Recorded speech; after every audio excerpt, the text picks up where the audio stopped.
لا إله إلا الله محمد رسول الله لا إله صلی علی رسولہ الکریم اما بعد فاعوذ باللہ من الشیطان الرجیم الاذکار المسنونۃ بعد الصلاۃ، نماز کے بعد اذکار مسنونہ۔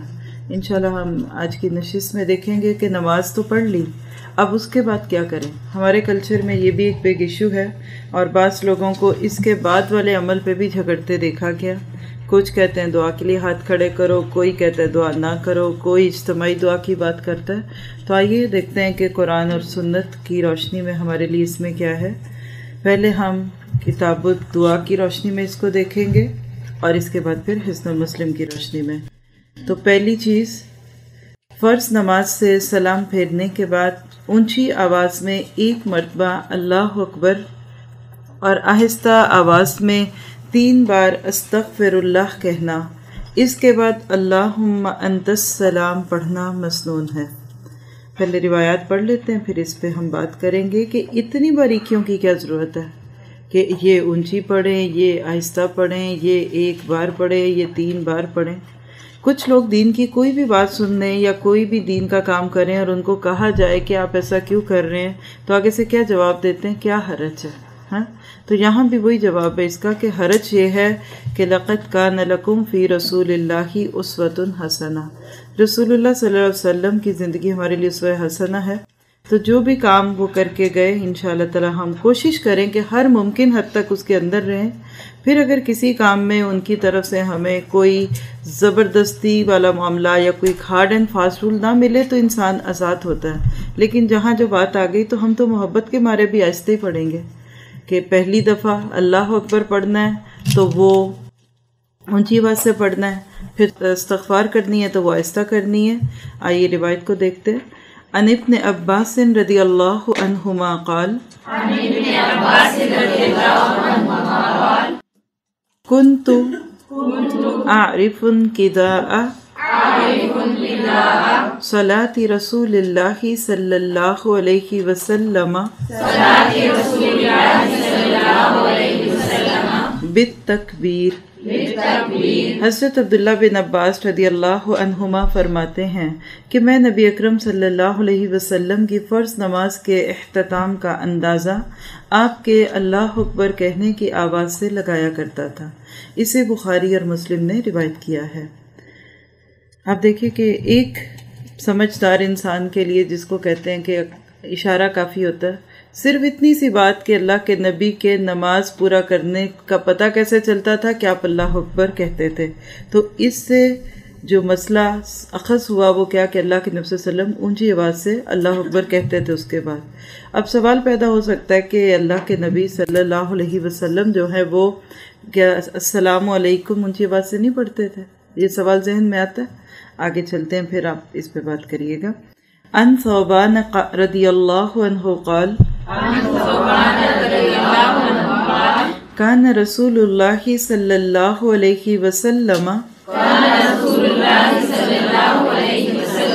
اذا انصرف من صلاته استغفر ثلاثا وقال، اس سے آگے آپ ہائی لائٹ کر سکتے ہیں، یہ دعا کے الفاظ ہیں۔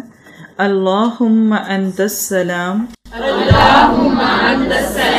ومنک السلام تبارکت یا ذا الجلال والاکرام۔ حضرت ثوبان رضی اللہ عنہ فرماتے ہیں کہ رسول اللہ صلی اللہ علیہ وسلم جب اپنی نماز سے فارغ ہوتے تو 3 بار استغفر اللہ کہتے اور پھر فرماتے، یا اللہ تو سلامتی ہے، سلامتی تجھی سے حاصل ہو سکتی ہے، اے بزرگی اور بخشش کے مالک تیری ذات بڑی بابرکت ہے۔ اسے مسلم نے روایت کیا۔ تو پہلی روایت سے پتہ چلا کہ آپ نماز پوری کرنے کے فوراً بعد 1 دفعہ اللہ اکبر کہتے تھے، اور اس روایت سے پتہ چلا کہ 3 بار استغفار کرتے تھے۔ اللہ اکبر اونچی اور استغفار آہستہ آواز میں کیوں؟ پہلی بات ہم کر ہی رہے ہیں کہ اللہ کے نبی کا عمل ہے، لیکن اللہ کے نبی کے عمل میں بھی حکمت ہے۔ جی آپ بتائیے ادھر سے۔ اور استغفر اللہ اس لیے آپ کے یہ کہنا چاہ رہے تھے؟ دیکھیے کہ اللہ اکبر کی دہائیاں دینی چاہیے. بندہ مومن کا دل تو اللہ کی بڑائی کے ساتھ سے اتنا دبا ہوتا ہے کہ وہ تو موقع ڈھونڈ رہا ہوتا ہے کہ جب موقع ملے اللہ اکبر. احد کے میدان میں جب ابو سفیان نے جے حبل کی آواز لگائی تھی تو اس کے جواب میں نبی صلی اللہ علیہ وسلم نے اللہ تعالیٰ کی بڑائی بلند کی تھی نا. تو اللہ اکبر ہمیشہ اوپر کی طرف اٹھتا ہے. آپ دیکھیں سیڑھیاں چڑھتے ہیں تو اوپر جاتے ہیں اللہ اکبر کہ کہیں ایسا نہ ہو کہ اوپر چڑھتے چڑھتے میرے اندر تکبر آنے لگے اور میں اپنے نفس کی شرارتوں کا شکار ہو جاؤں. اور استغفر اللہ کیا؟ اپنے گناہوں کی معافی. اور ہے کس بات کی استغفار؟ کوئی فلم دیکھ کے اٹھے؟ استغفار اس بات کی ہے کہ اللہ جو حق تھا وہ ادا نہیں کیا. جو نماز پڑھی ہے یہ تو بس چھپا ہی لے تو اچھا ہے.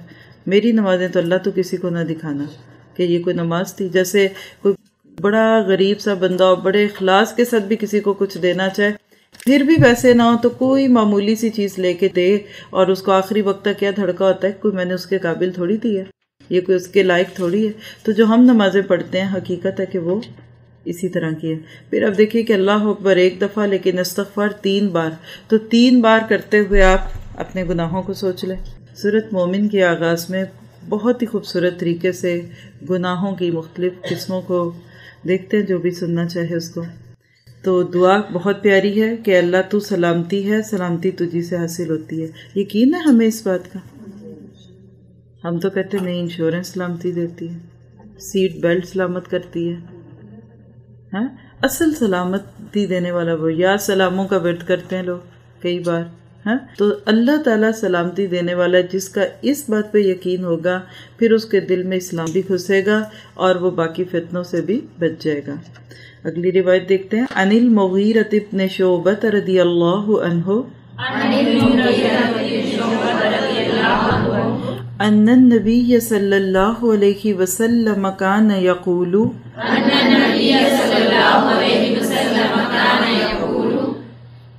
فی دبر کل صلاۃ مکتوبۃ. یہاں سے اب دعا کے الفاظ ہیں. لا الہ الا اللہ.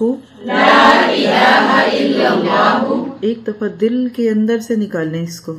لا الہ الا اللہ وحدہ لا شریک لہ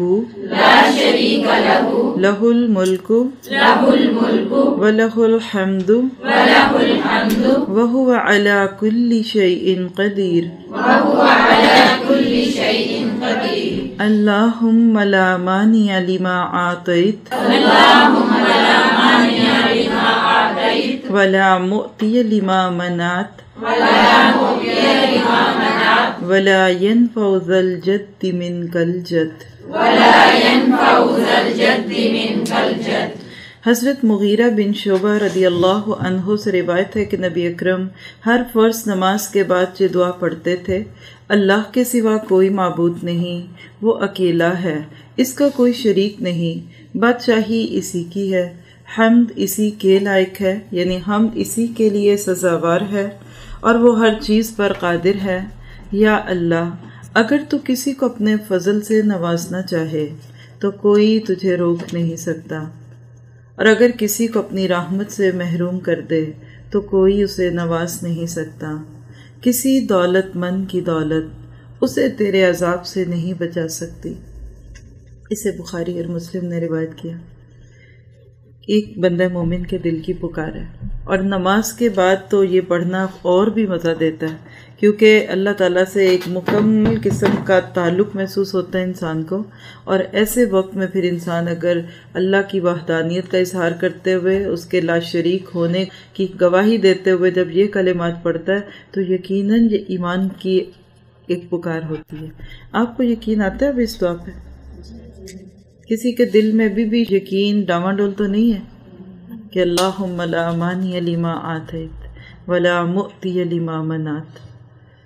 تو یہ دعا یاد کیجیے. اگر ابھی تک نہیں پڑھتے تو یہ تو دیکھ کے بھی آپ پڑھ سکتے ہیں, لیکن یہ دعائیں انشاءاللہ پھر انسان کی زندگی کے اندر تبدیلی بھی لاتی ہیں, جرأت لاتی ہیں, حوصلہ لاتی ہیں اور نڈر کر دیتی ہیں. بے خوف ہو جاتا ہے انسان, شیطانی وسوسوں اور اپنے نفس کے وسوسوں کا شکار نہیں ہوتا.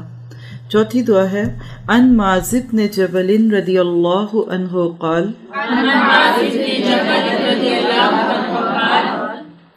اخذ بیدی رسول اللہ صلی اللہ علیہ وسلم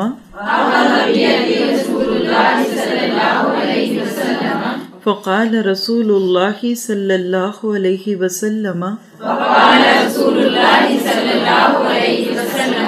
انی لأحبک یا معاذ.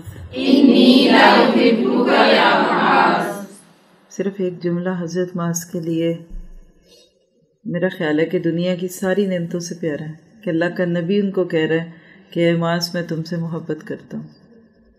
فقلت وَأَنَا أَحَبُّكَ يَا رسول اللہ صلی اللہ علیہ وسلم فقال فلا تدع ان تقول فی دبر کل صلاة. یہ دعا کے الفاظ سے آگے رب اعنی علی ذکرک و شکرک و حسن عبادتک. کہیں اور بھی یہ دعا آئی ہے جی نماز میں تشہد کی دعاؤں میں ایک دعا تھی. حضرت معاذ بن جبل رضی اللہ عنہ فرماتے ہیں کہ رسول اللہ صلی اللہ علیہ وسلم نے میرا ہاتھ پکڑ کر فرمایا اے معاذ مجھے تم سے محبت ہے. میں نے عرض کیا یا رسول اللہ میں بھی آپ سے محبت کرتا ہوں. آپ نے ارشاد فرمایا اچھا تو پھر ہر فرض نماز کے بعد یہ کلمات کہنا نہ بھولنا اے میرے پروردگار مجھے اپنا ذکر شکر اور اپنی بہترین عبادت کرنے کی توفیق عطا فرما. اسے احمد ابو داؤد اور نسائی نے روایت کیا ہے. یعنی اگر محبت کرتے ہو تو پھر محبت کا اظہار سستی سے نہیں اور کام کر کے ہے. اور وہ کیا ہے کہ یہ کلمات پڑھو کہ اللہ مجھے مزید اور اچھے طریقے سے عبادت کرنے کی ذکر کرنے کی اور شکر کرنے کی توفیق عطا فرمائے. ایک اور بات بھی اس حدیث سے پتہ چلتی ہے وہ کیا کہ جب آپ کسی سے محبت محسوس کریں تو اس کو کہیں بتانا چاہیے مبالغہ نہیں کرنا چاہیے لیکن محبت کہہ دینی چاہیے کہ مجھے آپ سے ہے. اس سے پھر رابطہ بھی ہوتا ہے اور اس سے اگلے کے دل میں بھی جگہ بنتی ہے. اور کوئی نہ بھی کہے عمل سے تو دکھتی ہے لیکن قول سے کہنا بھی سنت ہے اور سنت سمجھ کے کہیں گے تو انشاءاللہ اجر بھی ملے گا. اگلی روایت ان ابی ہریرہ رضی اللہ عنہ قال قال رسول اللہ صلی اللہ علیہ وسلم من سبح اللہ فی دبر کل صلاة ثلاثا و ثلاثین وحمد اللہ ثلاثا و ثلاثین وکبر اللہ ثلاثا و ثلاثین وتلک تسعة وتسعون وقال تمام المئة. اب یہ الفاظ ہیں دعا کے لا الہ الا اللہ وحدہ لا شریک لہ لہ الملک وَلَهُ الْحَمْدُ وَهُوَ عَلَى كُلِّ شَيْءٍ قَدِيرٌ. یہاں تک دعا تھی. کیا ملتا ہے؟ غفرت خطایاہ وَإِنْ كَانَتْ مِثْلَ زَبَدِ الْبَحْرِ. حضرت ابو ہریرہ رضی اللہ عنہ کہتے ہیں کہ رسول اللہ صلی اللہ علیہ وسلم نے فرمایا جس نے نماز کے بعد 33 مرتبہ یعنی 33 ٹائمز سبحان اللہ 33 مرتبہ الحمدللہ اور 33 مرتبہ اللہ اکبر کہا اس نے 99 یعنی 99 کی تعداد پوری کی. پھر 100ویں یعنی 100 ٹائم کہے لا الہ الا اللہ وحدہ لا شریک لہ لہ الملک ولہ الحمد وہو علی کل شیء قدیر تو اس کے سارے گناہ خواہ سمندر کی جھاگ کے برابر ہی کیوں نہ ہوں معاف کر دیے جائیں گے. اسے مسلم نے روایت کیا کیونکہ وہ غافر الذنب قابل التوب والی ذات ہے۔ سمندر کی جھاگ سوچے ذرا، کبھی سمندر پہ جاؤں تو مجھے یہ روایت یاد آتی ہے اور ایسے لگتا ہے کہ وہ سارا جھاگ جو اللہ کی رحمت بن گیا، شرط کہہ کہ بندہ تائب ہو کر آئے اللہ کی طرف۔ عن عقبۃ بن عامر رضی اللہ عنہ قال امرنی رسول اللہ صلی اللہ علیہ وسلم ان اقرأ بالمعوذات دبر کل صلاۃ۔ حضرت عقبہ بن عامر فرماتے ہیں کہ مجھے رسول اللہ نے ہر نماز کے بعد معوذات پڑھنے کا حکم دیا۔ اسے احمد، ابو داؤد، نسائی اور بہقی نے روایت کیا۔ تو معوذات سے دو معوذات یعنی اعوذ سے شروع ہونے والی صورتیں، قل اعوذ برب الفلق اور قل اعوذ برب الناس، ان کو معوذات کہتے ہیں۔ تو پتہ چلا کہ اللہ کے نبی صلی اللہ علیہ وسلم نماز کے بعد یہ بھی پڑھا کرتے تھے۔ پھر ایک اور دعا، عن عبداللہ بن زبیر رضی اللہ عنہ قال کان رسول اللہ صلی اللہ علیہ وسلم اذا سلم من صلاتہ یقول بصوتہ العالی لا الہ الا اللہ وحدہ لا شریک لہ لہ الملک وَلَهُ الْحَمْدُ وَهُوَ عَلَى كُلِّ شَيْءٍ قَدِيرٌ لا حول ولا قوة إلا بالله لا إله إلا الله ولا نعبد إلا إياه له النعمة وله الفضل وله الثناء الحسن لا إله إلا الله مخلصين له الدين ولو كره الكافرون۔ حضرت عبداللہ بن زبیر رضی اللہ عنہ کہتے ہیں کہ رسول اللہ صلی اللہ علیہ وسلم جب فرض نماز سے فارغ ہوتے تو بلند آواز سے یہ کلمات ادا فرماتے، اللہ تعالیٰ کے سوا کوئی الہ نہیں، وہ وحدہ لا شریک ہے، بادشاہی اسی کی ہے، حمد اسی کو سزاوار ہے یعنی اس کے لائق ہے، وہ ہر چیز پر قادر ہے، اللہ کی توفیق کے بغیر نہ گناہ سے بچنے کی توفیق ہے نہ نیکی کی قوت، اللہ تعالیٰ کے سوا کوئی الہ نہیں، اس کے سوا ہم کسی کی بندگی نہیں کرتے، سب نعمتیں اس کی طرف سے ہیں، بزرگی اسی کے لیے ہے، بہترین تعریف کا مالک وہی ہے، اس کے سوا کوئی الہ نہیں، ہم اپنا دین اسی کے لیے خالص کرتے ہیں، کافروں کو خواہ کتنا ہی ناگوار کیوں نہ ہو۔ اسے مسلم نے روایت کیا۔ یہ دعا بھی حقیقت میں بہت ہی خوبصورت دعا ہے اور بندے کو اخلاص سکھاتی ہے۔ اگر ایک ایک لفظ پہ ہم غور کریں تو مجھے تو لگتا ہے کہ بالکل ایک مختلف انسان بنتا ہے۔ کیا ہم واقعی ان دعاؤں کے مطابق ہیں؟ خود سے پوچھیں۔ آپ میں سے کتنے ساتھی ہیں جو ان دعاؤں کو نمازوں کے بعد پڑھتے ہیں آلریڈی؟ کافی لوگ پہلے سے جانتے ہیں نا، بکس کی صورت میں بھی یہ ملتی ہیں، کارڈز بھی ہوتے ہیں۔ چلیے پھر خود سے پوچھیں کہ کیا میرا ایمان، میرا عقیدہ، میرا دل، میری سوچ ان دعاؤں کے مطابق ہے؟ کتنے لوگ اس پہ ہاتھ کھڑے کریں گے؟ اب ہم خود دیکھ سکتے ہیں نا کہ پھر ہم کیسے پڑھتے ہیں۔ کتنے لوگ ان دعاؤں کو جب پڑھتے ہیں تو ترجمہ ذہن میں رکھتے ہوئے پڑھتے ہیں؟ وہ بھی تھوڑے ہیں۔ تو سوچ سکتے ہیں نا کہ پھر مجھے تو ایک جملہ پھر کسی کا یاد آ گیا کہ کھلی کتاب اور بند کتاب کا فرق نہیں پتہ چلتا لوگوں کو۔ لوگ بند کتابیں لٹکاتے ہیں گلوں میں، تعویذ کھول کھول کے اس کے بناتے ہیں، کاغذوں پہ لکھ کے لگاتے ہیں۔ یہ بند کتاب پڑھی ہوئی ہم نے اتنے سالوں سے، اور اب کتاب کھلی ہے تو آنکھیں بھی کھل گئیں۔ اور لوگوں کے اوپر کتاب کب کھلتی ہے؟ جب ان کی آنکھیں بند ہو جاتی ہیں۔ اللہ تعالیٰ سے بہت زیادہ آخوزاری کے ساتھ اور جتنا الحاح کر سکے نا وہ کر کے کہیں کہ اللہ یہ نعمت نہ چھیننا، جو شعور کی نعمت تو نے ہمیں دی ہے اس کو ساری زندگی اب ہم سے جدا نہ کرنا۔ اگلی دعا، ان سعد بن ابی وقاص رضی اللہ عنہ ان رسول اللہ صلی اللہ علیہ وسلم کان یأمر بہؤلاء الکلمات،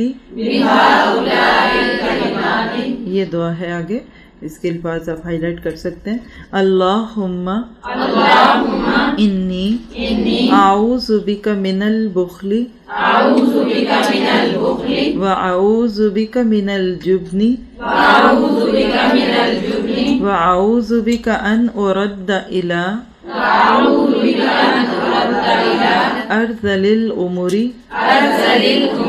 واعوذ بک من فتنۃ الدنیا واعوذ بک من عذاب القبر۔ حضرت سعد بن ابی وقاص سے روایت ہے کہ نبی اکرم صلی اللہ علیہ وسلم یہ کلمات پڑھنے کا حکم دیا کرتے تھے، اے اللہ میں تیری پناہ طلب کرتا ہوں بخیلی سے، بزدلی سے، اور اس بات سے کہ پلٹایا جاؤں بہت زیادہ بڑھاپے کی عمر کو، اور تیری پناہ طلب کرتا ہوں دنیا کی آزمائش سے اور عذاب قبر سے۔ اسے بخاری نے روایت کیا۔ تو اب دیکھیے کہ یہ دعا جو تھی اکثر پڑھنے کا حکم دیتے تھے، تو اس لیے اس کو یہاں نوٹ کر دیا گیا۔ اس حدیث کے اندر یہ لفظ نہیں ہے کہ یہ نماز کے بعد پڑھتے تھے، یہی دعا اس سے ملتے جلتے الفاظ کی تشہد کی دعاؤں میں بھی ہم نے دیکھی۔ ان ابی امامہ رضی اللہ عنہ قال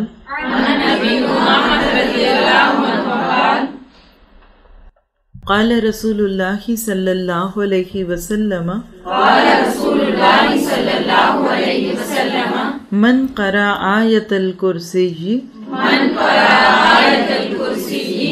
دبر کل صلاۃ مکتوبۃ لم یمنعہ من دخول الجنۃ الا ان یموت۔ حضرت ابو امامہ کہتے ہیں کہ رسول اللہ نے فرمایا، جس نے ہر نماز کے بعد آیت الکرسی پڑھی، اسے موت کے سوا کوئی چیز جنت میں جانے سے نہیں روک سکتی۔ اسے نسائی، ابن حبان اور طبرانی نے روایت کیا۔ تو آیت الکرسی سورۃ بقرہ کی آیت 255 کو کہتے ہیں، جس کا ترجمہ بھی معروف ہے، سبھی جانتے ہیں، لیکن جب اس کو ہم ترجمے کو سامنے رکھتے ہوئے پڑھتے ہیں تو اللہ تعالیٰ کے نام اور اس کے صفات ہم پر اس طرح کھلتے ہیں کہ واقعی پھر ہمیں کسی چیز کی فکر نہیں ہوتی۔ اب دیکھیں کہ یہاں یہ کہ ہر نماز کے بعد جو آیت الکرسی پڑھے تو موت کے سوا کوئی چیز جنت میں نہیں لے جاتی۔ کتنے لوگوں کو یہاں غلطی لگ سکتی ہے؟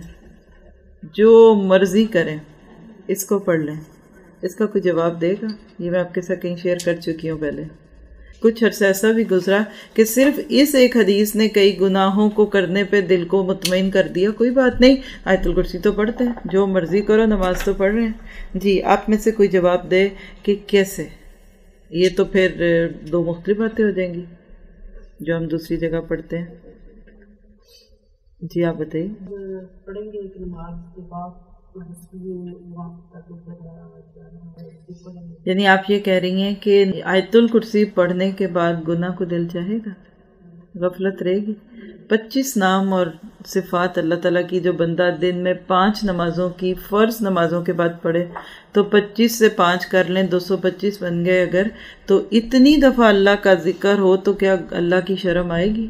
اللہ تعالیٰ کی حیبت دل پہ طاری ہوگی؟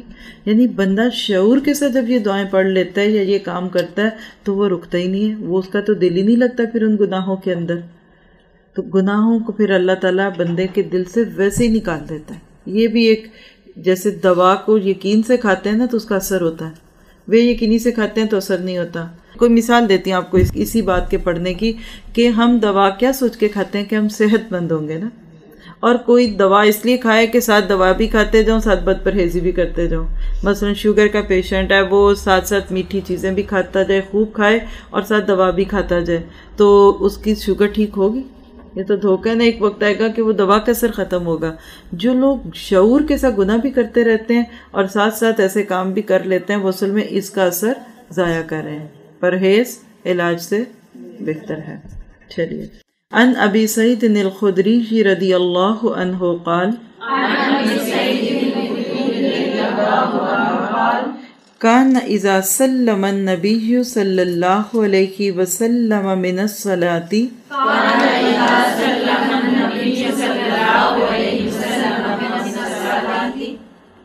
قال ثلاث مرات، یہ آگے دعا کے الفاظ ہیں. سبحان ربک رب العزت عما یصفون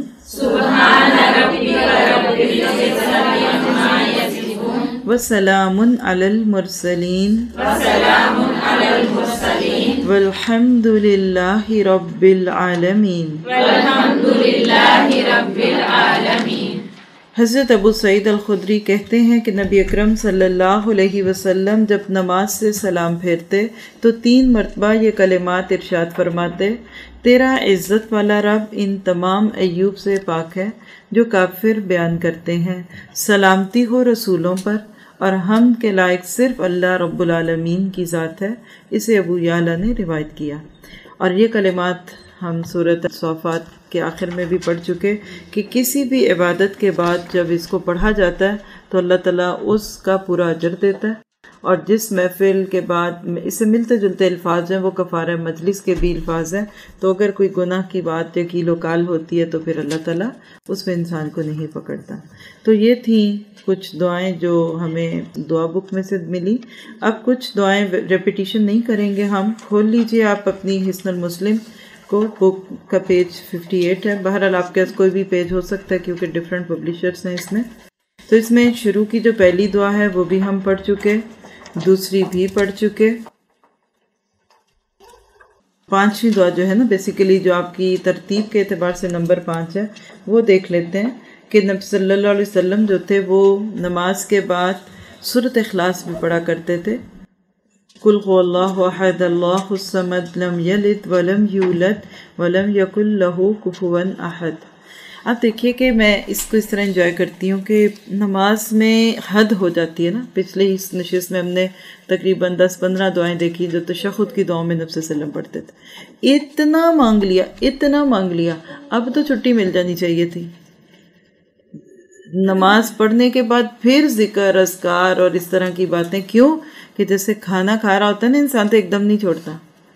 اب تھوڑا میٹھا، اب الائچی، اب کعوہ، اب کچھ جس چیز کو انجوائے کرتے ہیں نا تو آپ کا دل نہیں چاہتا کہ میں ختم کروں.